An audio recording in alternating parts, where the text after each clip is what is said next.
The door slammed open with a force that echoed through the empty house. I stepped in, my heart racing, only to find Karen standing there, phone in hand, calling 911 as she smirked at me. "You're trespassing," she spat. "And you're not leaving." My blood boiled as I stepped forward, my fists clenched. This wasn't just about the land anymore.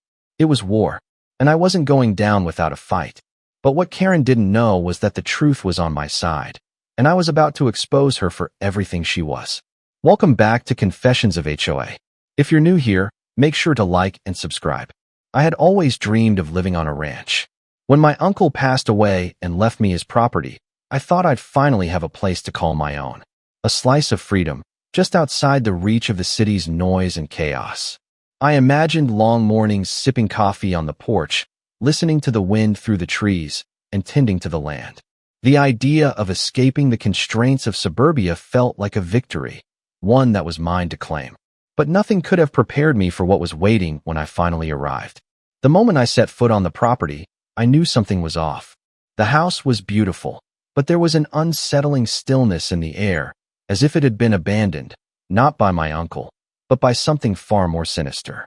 It was the kind of feeling that gnaws at you, making your skin crawl without any real explanation. And then I saw it, her, Karen, the HOA president, standing by the gate, arms crossed, watching me with a look that could freeze fire. I didn't know it then, but that look was just the beginning of a nightmare that would stretch on for months. I had barely stepped out of my car when she approached. She didn't introduce herself, didn't even offer a handshake. Instead, she just looked me over, eyes narrowing, as if I was the intruder. "You're the new owner?" Her voice had a sharpness to it, like she was already prepared for a confrontation.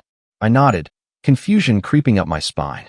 "Yes, I just inherited this place from my uncle." "That's unfortunate," she said, her smile never quite reaching her eyes. "You do know that this is part of the HOA, don't you?" I frowned. I wasn't told anything about that. I've been paying all the property taxes, and she cut me off, her tone icy. "You'll need to catch up on some dues, I'm afraid. And we'll need to inspect the property, of course. No exceptions. HOA rules are strict around here." Her attitude already put me on edge, but I didn't think much of it at first. HOA rules. I could deal with that. But then she dropped the bombshell. "The property's been sold, actually." I froze. "What?" She smiled again, but this time it was colder than ever. "The land's been sold. You're too late." Before I could process her words, she reached for her phone and, without missing a beat, dialed 911. "You'll need to leave immediately," she said, her gaze never leaving mine. "I'll be waiting right here until the police arrive."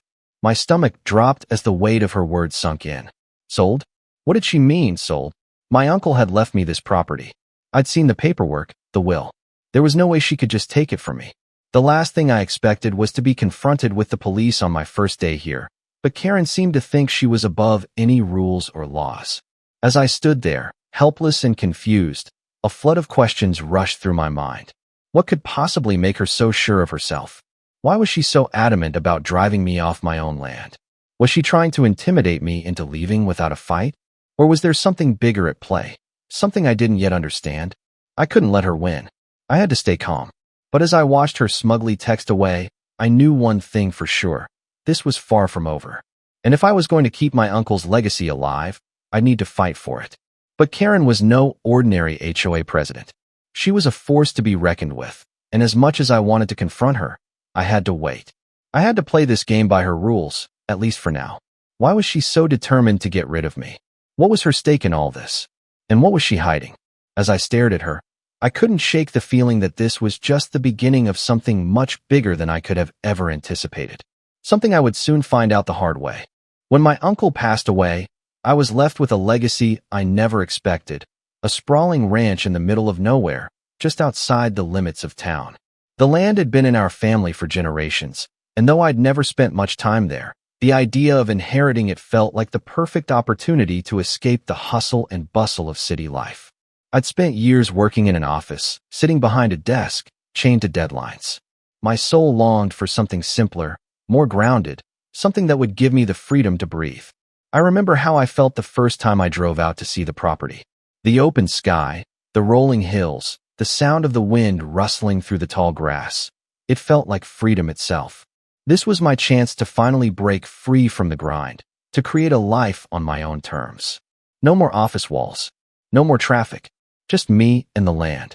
I could almost picture it, waking up at dawn to the scent of fresh air, tending to a garden, maybe even starting a small farm. The kind of life that seemed far away, but just within reach. But I hadn't counted on the HOA. When I inherited the ranch, no one told me about it. I wasn't informed of any restrictions or bylaws. I'd heard stories about HOAs before. People who were forced to follow their rules, even if it meant living in fear of fines for the smallest infractions, but I never thought it would be a problem for me. After all, this wasn't a suburban neighborhood. This was a ranch, miles from the nearest neighbor. I figured I'd be left alone. How could anyone think they had a right to control what I did with my own land? I was wrong. I remember the first time I received a letter from the HOA. It came with no warning, just a thick envelope filled with demands I didn't understand. They wanted me to join the HOA immediately, pay fees, and adhere to a set of rules that seemed out of place for a property this remote. There were fines for leaving my mailbox slightly askew, for planting the wrong kind of tree, for not trimming my grass to their exact specifications. The more I read, the more I felt like a stranger on my own land. But Karen was the real surprise. She wasn't just an HOA president. She was an enforcer, a woman who seemed to take her role as ruler of this land to the extreme. At first, I thought she was just following protocol, that maybe she had a bit too much time on her hands. But it didn't take long for me to realize she was something more. She had a sense of entitlement, as if the land wasn't mine, but hers to dictate. My first direct encounter with Karen wasn't anything dramatic, at least not at first. She came to introduce herself as the president of the HOA, offering a warm welcome to the neighborhood, which, in retrospect, I can only describe as a thinly veiled attempt at asserting control. She was pleasant enough in a way that made you uncomfortable, like a smile that didn't quite reach her eyes. I remember thinking, maybe she's just doing her job. I didn't think much of it when she handed me a packet of HOA rules, explaining that as a new resident, I needed to follow certain guidelines. "It's all for the community," she said, her voice tight with a kind of satisfaction that I didn't understand at the time. She explained how the HOA worked to preserve the aesthetic integrity of the area, ensuring that everyone followed the same rules. She was polite, but her words were clear. This wasn't a place for independence. This was a place for conformity. Still, I didn't think it would be a big deal. I figured I could follow some basic rules about landscaping and parking and then move on with my life. But as time passed, I began to feel the weight of her presence in ways I couldn't ignore. She had a hand in every decision, every rule, every suggestion that suddenly felt less like advice and more like a command. I could see it in the way she would show up uninvited to check on my progress, to make sure I was in compliance. The worst part? She'd do it with a smile, like it was all perfectly normal. And then, one day, the bombshell hit.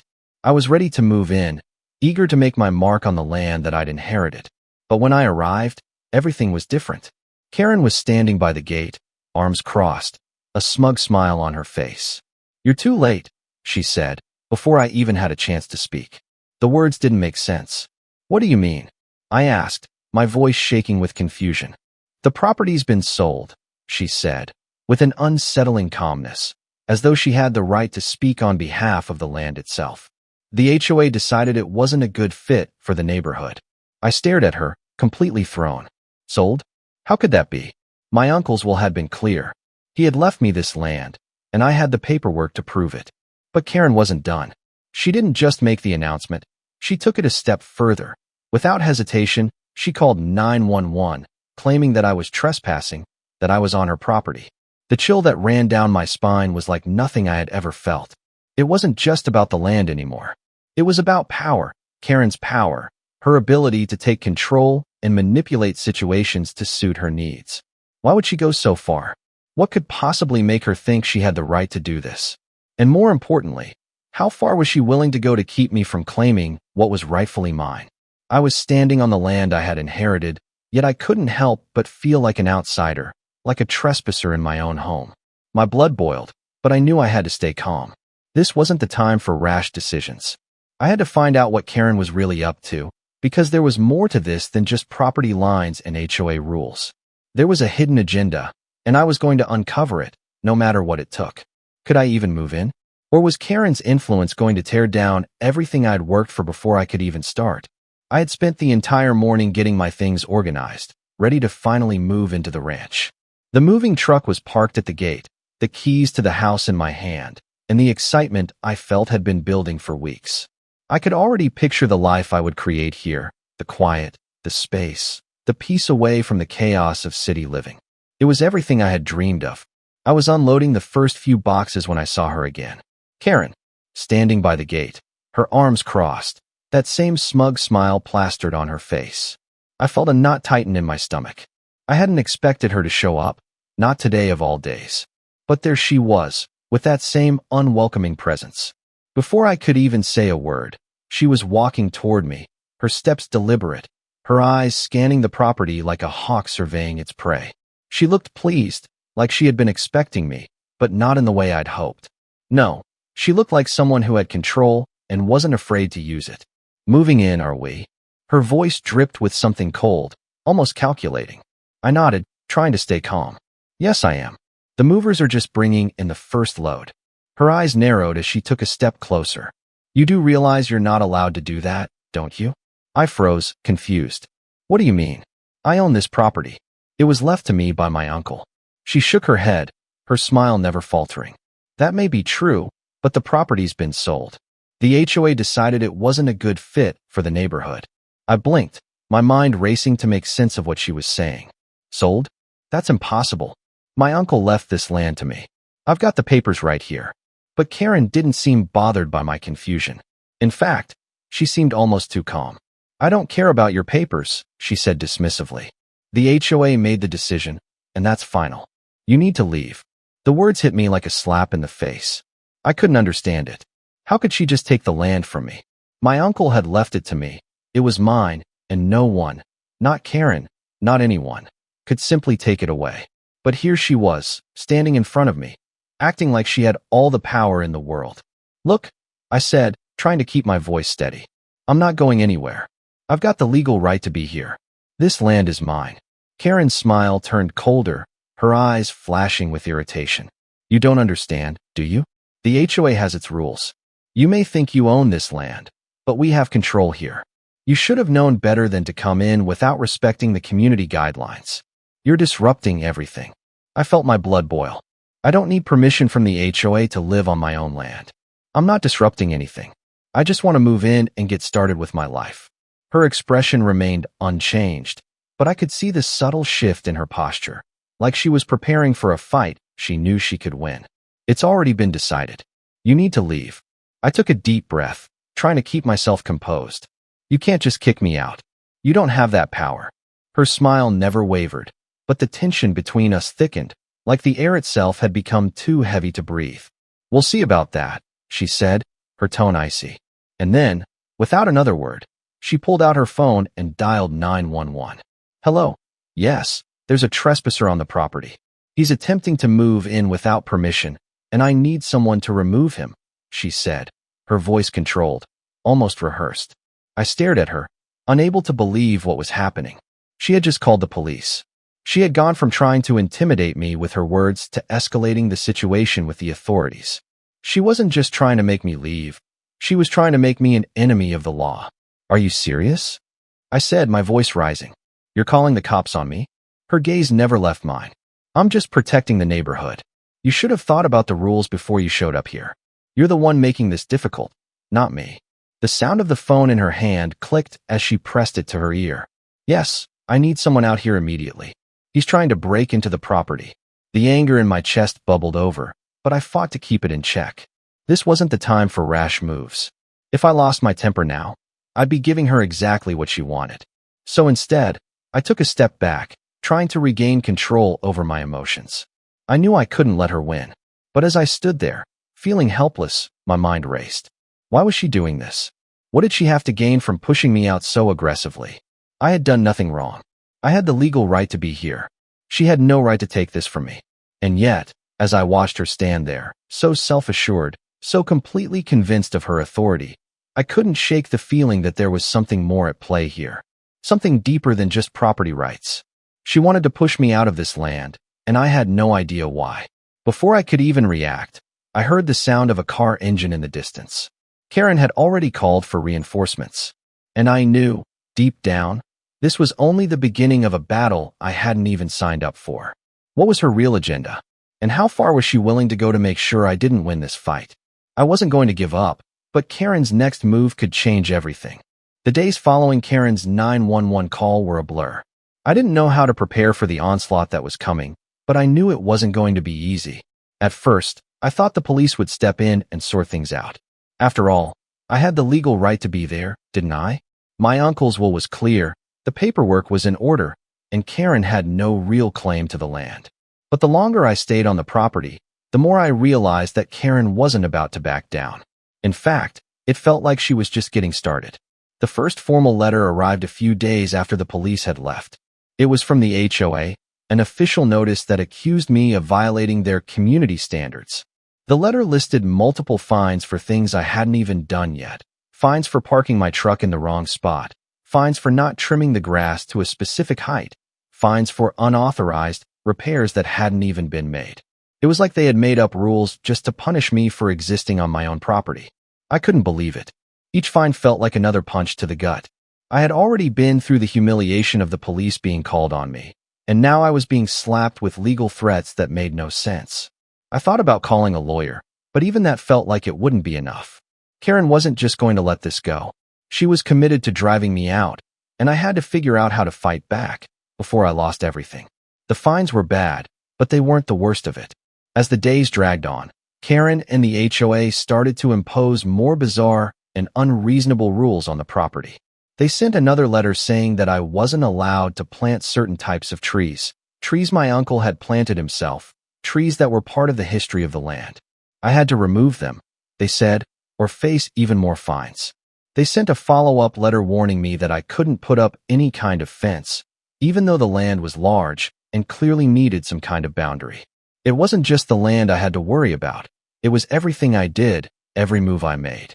The HOA sent someone over to inspect the property, and they suggested that I tear down a small shed my uncle had built years ago because it didn't conform to their aesthetic rules. They told me I couldn't have an outdoor living space because it was too rustic and out of place. I remember standing in front of that shed, feeling the heat of frustration rise in my chest. It was like they were trying to take everything my uncle had built, everything that had made this place feel like home, and turn it into something sterile, something that looked like the fake, manufactured neighborhoods they controlled.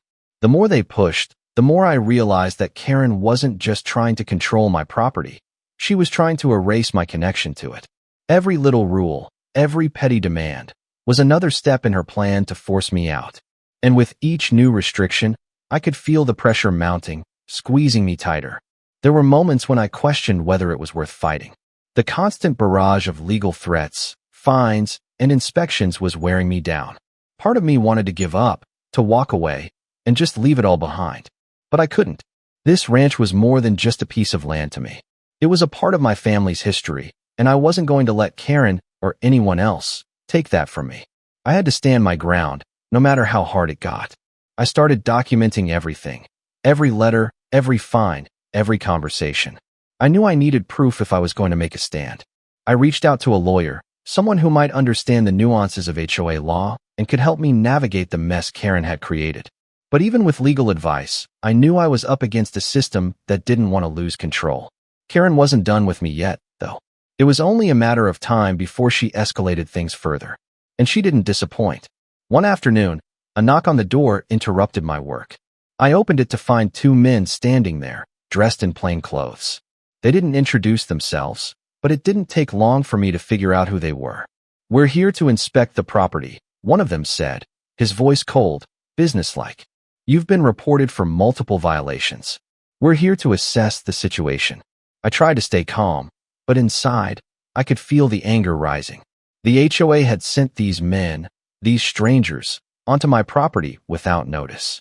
It was another one of Karen's tactics: send someone over to intimidate me, to remind me who was in charge. I didn't let it show, though. I nodded and invited them in, but I made sure to keep my distance, watching them closely as they inspected every corner of my ranch. They weren't just checking for rule violations. They were looking for ways to make me comply, ways to force me to back down. As they left, one of them turned to me with a smirk. "You're on the clock. The HOA's not going to let this slide." I watched them walk away, my fists clenched at my sides. This wasn't just about rules anymore. It was about power. Karen had made it clear that she wasn't going to stop until I was gone, and it seemed like the HOA was backing her every step of the way. That night, I sat on the porch, the sun sinking behind the hills. My mind raced with possibilities. How could I turn this around? What did I need to do to stop Karen from driving me out? I had to find a way to make the HOA back off. But how? The tension in the air was palpable. I knew Karen was planning something that would push me even further. And as I stared at the darkening sky, I couldn't shake the feeling that this was about to get a lot worse. The next morning, the doorbell rang again. This time, when I opened the door, I wasn't ready for what was coming. Karen was standing there, her smile as wide as ever. "I've called for a formal eviction," she said, her tone sweet, but with an unmistakable edge. "It's time for you to leave. The HOA has made its decision." I could feel my blood boil. I had been expecting something like this, but hearing her say it so calmly, like she had all the right in the world to do this, I couldn't let her win. I was done waiting. I sat at the kitchen table, surrounded by papers, legal documents, and notes. The noise of the outside world seemed far away now, muffled by the walls of the ranch and the growing determination in my chest. I wasn't going to let Karen or the HOA take this from me. They could push and prod all they wanted, but I was done being the passive target. It was time to fight back. I had spent the last few days gathering every piece of evidence I could find, everything that proved I was in the right. I dug through my uncle's old files, sifting through the stacks of papers and contracts to find the deed to the land. I wanted to make sure I understood every legal detail, every clause that would work in my favor. I couldn't afford any mistakes. Every scrap of paper was now a weapon in my hands, a tool I could use to make sure Karen's grip on this place was broken once and for all. It felt strange, in a way. I had never been one for conflict. Most of my life, I had quietly followed the rules, kept my head down, and let others make the noise. But this wasn't about rules anymore. This was about something much deeper, about standing up for what was mine, about pushing back against someone who had used their power for far too long. I flipped through the deed again, studying the language carefully. "This is mine. This is my land." I kept repeating it to myself, like a mantra, trying to drive the point home.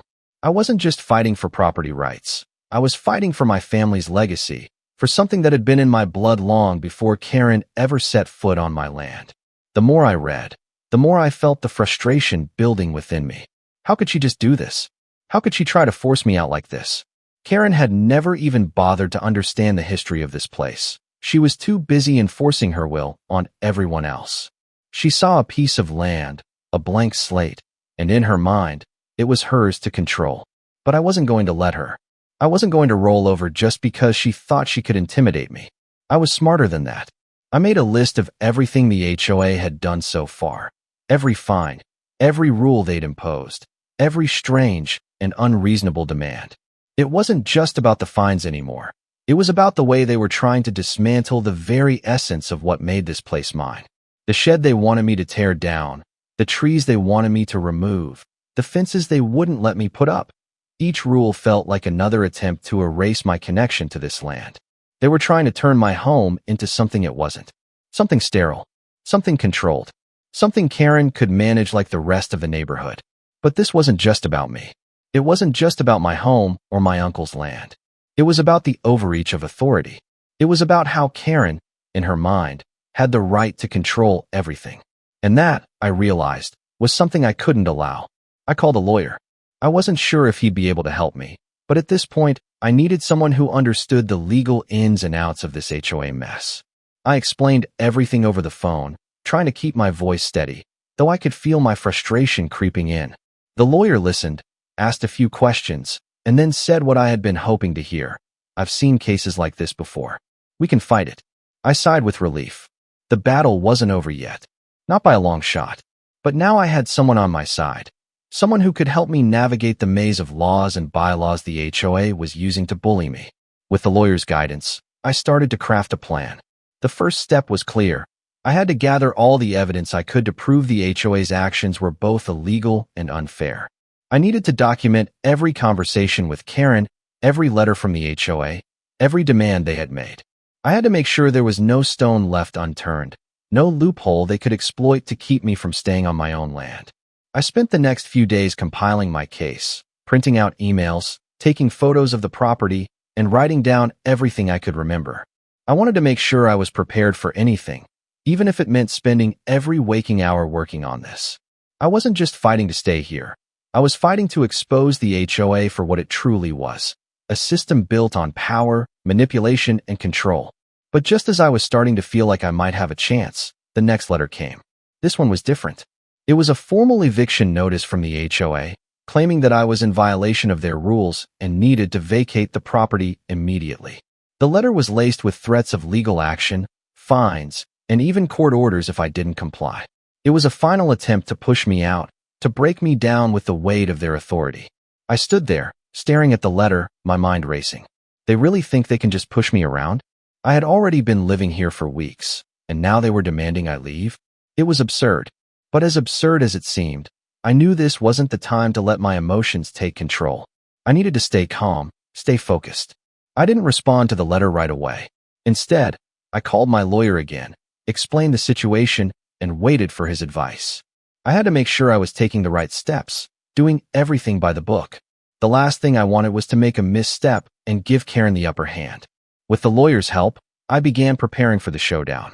I filed a formal complaint against the HOA, demanding they cease their unlawful actions and threatening legal consequences if they didn't back off. I wasn't just going to sit back and let them walk all over me. If they wanted a fight, they were going to get one. But as the days passed and the pressure mounted, I couldn't shake the feeling that Karen was preparing something bigger, something more calculated. I had no idea what she was planning, but I knew one thing. The war was far from over, and the stakes were about to get much higher. The next time I saw Karen, I had no doubt that it wouldn't be just a conversation. She was gearing up for her next move, and I was ready to meet it head on. The day of the meeting with Karen and the HOA was the culmination of weeks of preparation, a slow-burning tension that had built up until I could almost feel the weight of it pressing against me.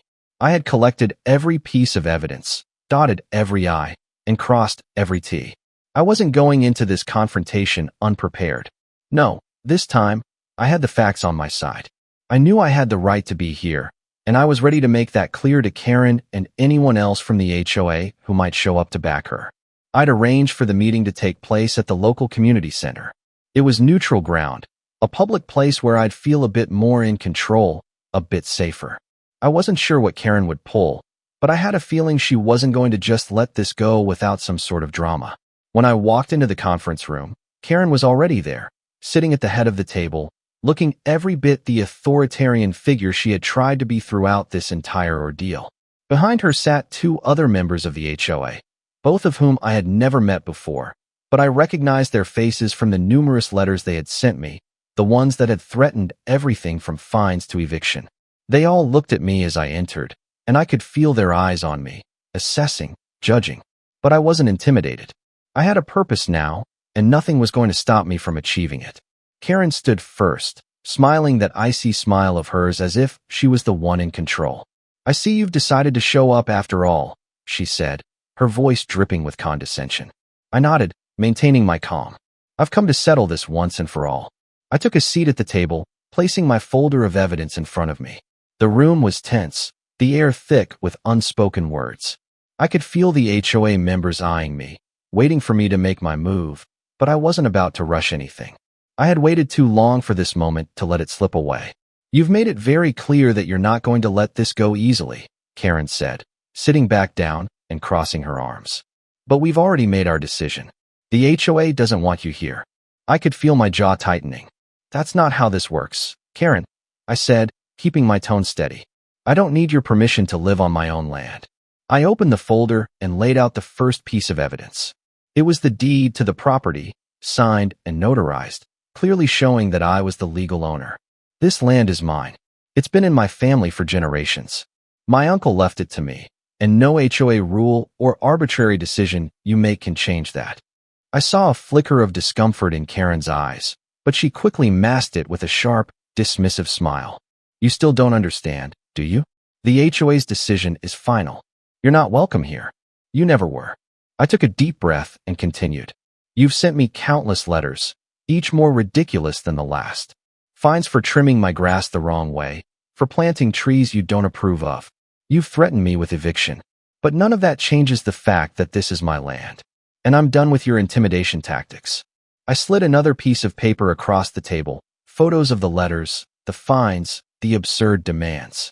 Here's the proof. Your actions aren't just bullying, they're illegal. I've contacted a lawyer. I've researched the HOA regulations, and you're violating my property rights at every turn. If you want to fight, you've got one. Karen's face tightened, but she held her ground.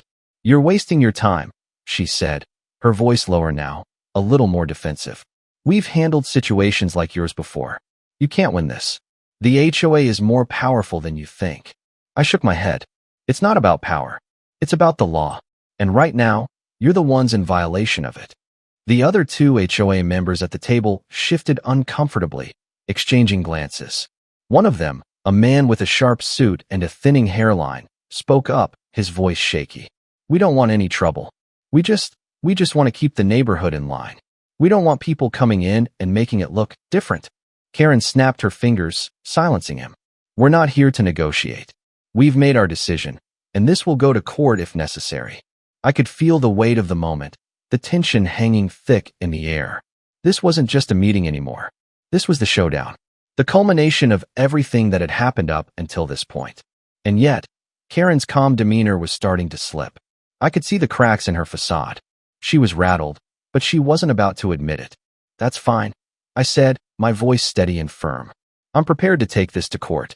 I'll make sure everyone knows what the HOA is really doing here. At this, Karen's face turned pale, her eyes narrowing. For a moment, I thought she might back off, but instead, she smiled. Almost as if she was plotting something. You can't win. You're outnumbered. And this is our last warning. Leave now, and we'll go easy on you. Otherwise, it's going to get much worse. I leaned forward, matching her gaze. I'm not leaving. And if you keep pushing me, you'll regret it. The room fell silent. The tension was unbearable, like a coiled spring waiting to snap. Then, without warning, Karen pulled out her phone and dialed a number. Hello. Yes, I'm at the ranch. The trespasser is refusing to leave. I need you to send someone out to remove him immediately. I could feel the heat rising in my chest. She was calling the police again, using her power to try and force me out. It was the same game, just with a new twist. But this time, I wasn't going to back down.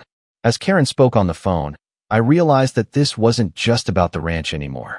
It was about her. Her need to control, to bend people to her will, to get away with whatever she wanted. I wasn't just fighting for my land anymore. I was fighting for everyone she had ever tried to push around. The moment Karen hung up, she looked at me with that same cold smile. Let's see how long you last when the police show up. I stood up slowly, the weight of the confrontation settling in my bones. This wasn't over, not by a long shot. And I was ready to do whatever it took to win. But Karen wasn't done yet. I knew she had something else up her sleeve. Something even more dangerous than the police. And whatever it was, I was ready to face it head on. The days after the meeting were filled with an unsettling calm, like the moment before a storm. I had hoped that Karen's escalation would be the end of it. But as I watched her leave, phone in hand, ready to call on the cavalry again, I knew deep down this wasn't over. It was just the beginning. The retaliation came swiftly. Within 48 hours of the meeting, the first new set of threats arrived. A letter from the HOA's legal team, demanding I vacate the ranch immediately or face an avalanche of fines. This wasn't just about the property anymore. Karen and the HOA weren't just going to let me live here peacefully. They wanted to break me, to make me feel the weight of their authority at every turn. The fines came first. A $5,000 penalty for what they claimed was excessive noise, despite the fact that I hadn't made a sound outside of the normal activities of moving in. Next was a fine for illegal construction, even though all the buildings on the property were old and grandfathered in. The last straw was a notice about the unsightly condition of the land. They had issues with the way I kept the grass at the back of the property, calling it an eyesore, despite it being a perfectly natural, wild patch of land, nothing more than an overgrown area that my uncle had left untouched for years. Each letter felt like a slap in the face. The more I read, the angrier I became, but I kept my head down. I wasn't going to let them provoke me into a rash move. They wanted a fight. Well, they were going to get one. But first, I had to gather my strength, gather my strategy. The worst part wasn't the fines. It wasn't the harassment from the HOA. It was the way Karen kept showing up, uninvited, like she had every right to be on my property. Each time she did, I could feel the pressure mounting. She'd stand at the gate with that same smile, pretending to be the good neighbor, acting like she was only trying to help. But each time, I could see it in her eyes. The power, the control, the belief that she was untouchable. It was almost as if she took pleasure in my frustration, in watching me struggle to maintain my composure, to stay within the law. Things escalated further when Karen began to use her influence on the community. The phone calls came next. People from the neighborhood started showing up on my porch, acting like they had something to say about how I was living. I couldn't believe it. People who barely knew me were telling me that I was a problem, that my defiance was causing issues for the whole community. One afternoon, a neighbor I'd never seen before came to my door, arms crossed, face set in judgment. "You need to get with the program," he said. "The HOA's not going to back off. And you really don't want to be on the wrong side of Karen." I didn't respond. I just stared at him until he turned and walked away, but inside, something was boiling. How dare they? How dare Karen turn the whole neighborhood against me like this? I called my lawyer immediately after that, feeling the weight of it all. The stakes had never been clearer. I had the legal right to stay here, but Karen was going to keep pushing, using whatever influence she had, whatever threats she could muster. I was already prepared for the legal fight, but now, it felt like it was no longer just about property. It was about reputation. It was about standing my ground in a community that was now being manipulated into believing I was the bad guy. I could feel the pressure mounting with every passing day. The community, the HOA, the fines, they were all wearing me down, trying to break me, to make me walk away. But I wasn't going to. I refused to give Karen the satisfaction. That night, I sat at the kitchen table again, sorting through more documents, more papers, my thoughts racing. I had a strategy, but I had no idea how far Karen was willing to go. The thought of escalating this to court was daunting, but what choice did I have? The thought of living in fear of Karen's next move, of constantly wondering when the next threat would come, was even worse. I thought back to my uncle's death, to the day I inherited this ranch, to all the dreams I'd had of making a life here. I wasn't about to let Karen take that from me. But the more I thought about the road ahead, the more I realized just how much was at stake. This wasn't just a legal battle.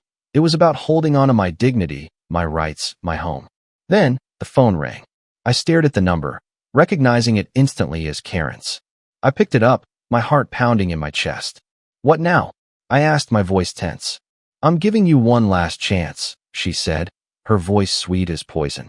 "Leave now, and we'll consider this all a misunderstanding. Stay, and it will only get worse for you." I felt a chill run down my spine, but I wasn't about to back down. "I'm not leaving. This is my land, and you're not taking it from me." There was a long pause on the other end, a moment of silence that felt like it stretched on forever. Then, with a sigh, Karen spoke again. "Fine, but don't say I didn't warn you. You'll regret this." The line went dead. I stared at the phone, my hands shaking. I knew this wasn't over. This was just the beginning of something much bigger, something darker. As I hung up the phone, I felt a shift inside me. A realization that the stakes had just been raised. Karen wasn't just trying to force me out anymore. She was trying to ruin me, destroy everything I had fought for. I didn't know what her next move would be, but I was sure it would be her final attempt to break me. Whatever it was, I was ready. But what I didn't know was that Karen was about to reveal something that would change everything. The last piece of her twisted game that she had been keeping hidden. And when that happened, nothing would ever be the same again. The first victory came quietly, almost imperceptibly. It wasn't the dramatic breakthrough I'd hoped for, but it was enough to start turning the tide in my favor. I had spent the last week working with my lawyer, sifting through the piles of documents, finding every discrepancy, every little mistake the HOA had made. And then, finally, it paid off. The HOA had been so eager to push me out, they had missed something obvious, a critical oversight in their own bylaws. They had failed to properly notify me about the so-called community vote that had supposedly decided my fate. According to the law, they were required to provide notice of such votes at least 30 days in advance, and they hadn't done that. It was a technicality, but it was a big one. If they couldn't prove they had followed their own process, their entire case against me could fall apart. I took the evidence to my lawyer, and we filed a formal complaint with the local authorities. It wasn't a guarantee that we'd win, but it was a blow to Karen and the HOA. The first crack in their armor. I could already see the frustration building in Karen's eyes. The carefully constructed facade of control that she had built around herself and the HOA was starting to crumble. The next few days were a blur of legal jargon, phone calls, and letters. I kept my distance from Karen, but I could feel her watching me, waiting for me to slip up, to make a mistake. But I didn't. I stayed calm, collected, and patient, just as I had been from the beginning. Then, the retaliation came again, but this time, it was different. The HOA sent another fine, this time for a dangerous tree that they claimed was a liability to the neighborhood. It was the same tree that had been standing on the property for years, a landmark that my uncle had planted. The absurdity of it made me laugh, but I knew better than to dismiss it. Every move Karen made now was a desperate attempt to claw back the control she was losing. I could see it in her eyes every time she came to my property. She wasn't just angry anymore. She was terrified. The more I pushed back, the more I uncovered, the more she lost her grip. And she knew it. Every time I responded with patience and reason, I chipped away at her authority. Every time I sent a legal response or uncovered another flaw in their actions, I felt like I was turning the page on a new chapter. But I wasn't done yet. I knew Karen wasn't the type to let go easily, and she still had one trick left up her sleeve. The HOA was a powerful organization, and I couldn't afford to underestimate them. They could still make my life difficult, even if they couldn't push me off the land. The real breakthrough came when my lawyer found a key piece of evidence. We had been digging through Karen's old correspondence with other residents, trying to uncover any patterns of manipulation or abuse of power. And we found it. An email sent by Karen to another homeowner, where she had explicitly stated that she would use whatever means necessary to get rid of unsuitable residents. The email wasn't just a mistake. It was proof of her intent to abuse her position for personal gain. This was it. The smoking gun. The piece of evidence that would not only give me the upper hand, but also expose Karen for the manipulative, power-hungry person she truly was. I sat at my desk, staring at the email on my computer screen. I could feel the weight of it. This was more than just a legal win. It was the key to taking Karen down for good. I couldn't wait to send it to the authorities, to the media, to everyone who would listen. But I knew I had to be careful. I needed to play this card at the right moment. If I revealed it too soon, I could lose the element of surprise. I had to wait until the stakes were highest, until Karen had no other choice but to confront the truth. The days dragged on, and I could feel the tension building again. The stakes were higher now. The HOA was scrambling to save face, but every move they made felt desperate. Karen's once confident demeanor had started to crack. She had no more excuses. She had nowhere to hide. I was getting closer. I could feel it. Then, the phone rang. It was the call I'd been waiting for. My lawyer's voice was calm, but there was a sense of urgency in it. We've got a chance to put this to rest. The authorities want to meet with you. They're ready to take action on the evidence we've gathered. But there's something else. Karen's making one last move, and it's going to be a big one. I stood up, the weight of the situation settling in. This was it. The final confrontation. I didn't know what Karen had planned next, but I knew one thing for sure. Whatever it was, I was ready. The tide had turned, and the end of this battle was finally in sight. But as I hung up the phone, I couldn't shake the feeling that Karen wasn't going to go down without one last, desperate attempt to take control. And I had a feeling that what she did next would change everything. The day everything changed started off like any other. I was sitting at my desk, reviewing the piles of paperwork, preparing for the showdown with Karen and the HOA. The pieces were in place. My lawyer was ready. The evidence was stacked, and I could feel the tension building. I'd been waiting for a break, something that would tip the scales in my favor. But I had no idea that the moment of truth was coming, not in the way I expected. I had been running on nothing but determination for weeks now. Each letter, each phone call, each new threat from the HOA only pushing me harder to fight back. It was becoming personal. I wasn't just defending my property anymore. I was defending everything my uncle had built, everything that had been taken from me. Then, the phone rang. The voice on the other end was calm but urgent. "It's your lawyer," he said. "We've got something." You need to meet me right now. My heart skipped a beat. Something had changed. I grabbed my jacket, told the movers to hold off, and rushed out the door, the weight of the moment pressing down on me. When I arrived at the lawyer's office, he was waiting for me in the conference room, his face unusually serious. The air in the room was thick, like he had just uncovered something explosive. "We've got them," he said, without preamble. "Got who?" I asked, trying to steady myself. "The HOA. Specifically, Karen." I sat down, my pulse quickening. "What do you mean?" He slid a folder across the table, and I opened it. Inside was an email chain, something I hadn't seen before. It was a series of messages exchanged between Karen and one of the other HOA members, dated months before I even inherited the property. The emails revealed something shocking. Karen had been actively plotting to force out not just me, but other property owners in the neighborhood who didn't fit her vision of what the community should be. She'd been using the HOA as a tool to manipulate and control the neighborhood, making decisions behind closed doors to push out people she deemed undesirable. People who didn't follow her strict rules or fit the mold she had created in her mind. And the worst part? The email chain made it clear that she had planned to sell the land to developers for profit once she had pushed enough people out. I couldn't believe it. Karen wasn't just a petty HOA president. She was a manipulator, using her position to line her pockets and reshape the neighborhood to suit her own desires. She had never cared about the rules, the community, or fairness. It was all about power, control, and greed. I could feel the anger rising in my chest, but I pushed it down. This was my chance. The power dynamic had shifted. Karen thought she was untouchable, but now I had the upper hand. I picked up the phone and dialed the number for the local authorities. I wasn't just going to sit back anymore. Karen had crossed a line, and now I had the evidence to expose her. After a tense conversation, the authorities agreed to meet. This wasn't just about my legal fight anymore. This was about making sure Karen was held accountable for her actions. If she thought she could manipulate and bully her way through this, she was sorely mistaken. The next few hours were a blur. I gathered the necessary evidence, sent copies of the email chain to the authorities, and prepared to make my case. I had planned for this moment, but I never imagined it would come like this. I wasn't just fighting for my land now. I was fighting to expose the very system that had allowed Karen's power trip to go unchecked for so long. Later that evening, as I was heading back to the ranch, I received another call. It was from my lawyer. "They've agreed to a meeting," he said, his voice low.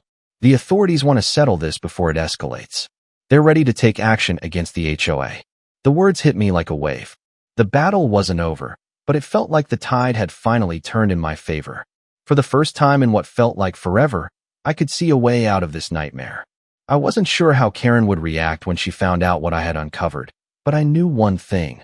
She wouldn't back down without a fight. And when she realized her grip on the HOA was slipping, I could only imagine the lengths she would go to in order to save face. She had been backed into a corner, and people like her didn't take kindly to losing control. As I sat down at my desk later that night, the weight of everything hit me. I had fought for my home, for my family's legacy, and for my right to live without being controlled. But now, the fight was taking on a new dimension. It wasn't just about property rights. It was about exposing corruption and holding those who abused their power accountable. The next few days were going to be critical. I didn't know what Karen would do next, but I was ready for whatever she threw my way. And as I sat there, preparing for the final confrontation, I couldn't shake the feeling that Karen's last move would be the most dangerous one yet.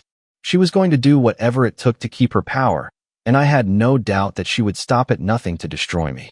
But I had something she didn't: truth, evidence, and the law on my side. And with that, I knew I was going to win. But the question still lingered. How far would Karen go to protect her empire? The final confrontation came sooner than I expected. I had prepared for months, each step a carefully measured move, but nothing could fully prepare me for the feeling of standing face to face with Karen one last time, knowing the end was near. The meeting was scheduled to take place in the same community center where we had first met.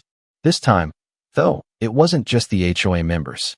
It was the authorities, the media, and the people who had been silently watching, waiting for the inevitable showdown. I walked into the room with a steady heart, despite the tension in the air. Karen was already there, seated at the head of the table, surrounded by her usual lackeys. But today, she didn't look quite as confident. Her shoulders were tense, her smile forced. She was trying to hold on to her control, but the cracks were showing. She knew I had the upper hand now, and that was all I needed. The room fell silent as I took my seat. The authorities were present, but so were several reporters from local news outlets. The situation had escalated beyond just a neighborhood dispute. This was about something larger: abuse of power, corruption, and the rights of individuals to live freely without fear of manipulation. Karen cleared her throat, breaking the silence. "I see you've brought quite the audience," she said, her voice tight. "Are we really doing this in front of the press?" I leaned back in my chair, meeting her gaze without flinching. "You brought this on yourself, Karen. You've spent months trying to bully me into submission. Now, the world is going to see exactly who you are." She stiffened, but I could see the fear in her eyes. She knew I had everything in place. I had the evidence. The email chain that exposed her manipulation, the legal violations, the community records showing how she had used her position for personal gain. It was all laid out in front of her. There was no way she could talk her way out of this now. One of the reporters spoke up, his voice cutting through the tension. "What exactly is going on here?" "From what we've gathered, this HOA is being accused of not only illegal fines and harassment, but also manipulating its rules to force people out of their homes." "Is that true?" Karen's face reddened. "This is a misunderstanding. We've always acted in the best interests of the community," she said, her voice rising. "We have rules for a reason. This man," she pointed at me, "is disrupting the harmony we've worked so hard to maintain." But the truth was out. I was no longer just the victim in this story. I was the one with the power now. I stood up, my hands steady as I reached for the papers in front of me. I passed them over to the authorities and the reporters. The evidence was irrefutable. The email chain, the fines, the illegal bylaws, the proof of Karen's deliberate attempt to control the neighborhood for her own gain. One of the authorities, a woman with short cropped hair and a no-nonsense attitude, looked over the documents and raised an eyebrow. "You realize, Karen, that you're in violation of multiple state laws? You can't just manipulate residents for personal profit. That's fraud." I could see the color drain from Karen's face. She opened her mouth to speak, but no words came out. The room felt heavier with each passing second. This was it. She had lost. The facade of control she had worked so hard to build was crumbling before her eyes. "You're going to be held accountable for this, Karen," I said, my voice calm but firm. "And not just by me. This is bigger than you. The community has seen your actions, and now the law will too." Karen's eyes darted around the room, looking for an escape. I could feel the tension in her, the way she was trying to figure out her next move. But she had nowhere to run. She had pushed too far, and now it was too late. She looked at the authorities, desperation creeping into her voice. "This isn't fair. You don't understand. I've worked so hard to protect this community. I was just trying to make it better." But her words were hollow now. No one was buying it. The authorities were already discussing the next steps, and I could hear the faint murmurs of the reporters as they prepared to break the story. This was the moment that would change everything. It was no longer about the ranch. It was about making sure someone like Karen couldn't continue to manipulate and control the people around her.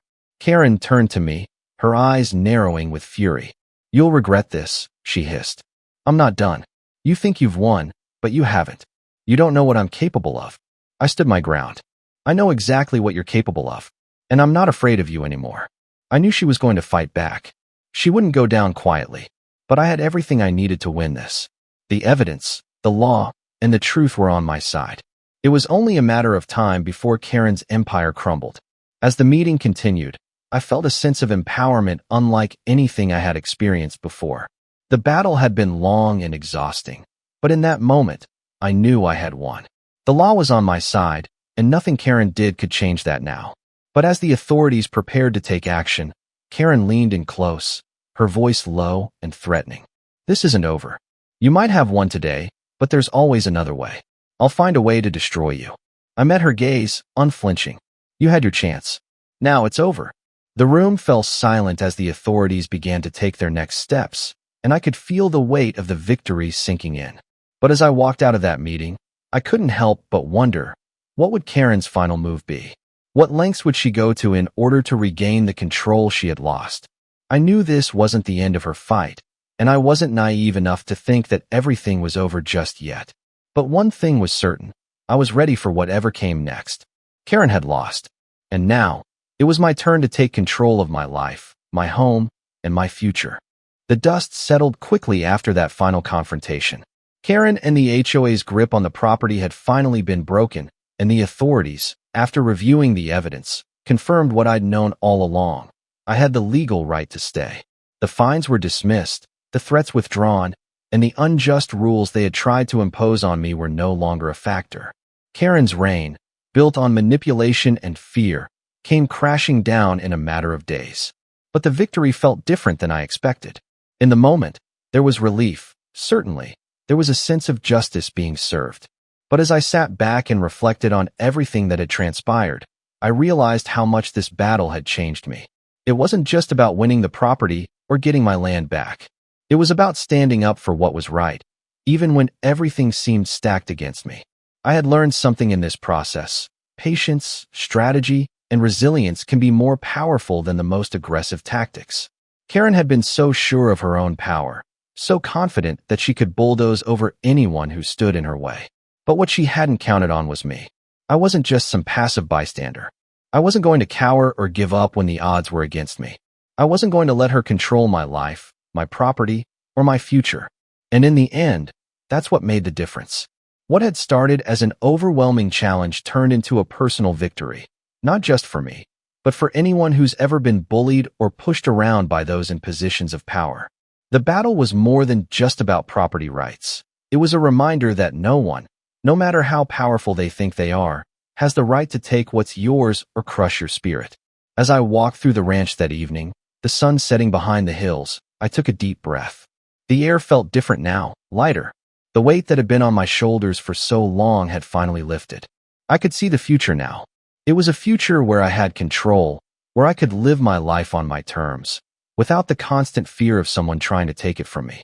I sat on the porch, watching the sun disappear behind the trees, reflecting on how far I'd come.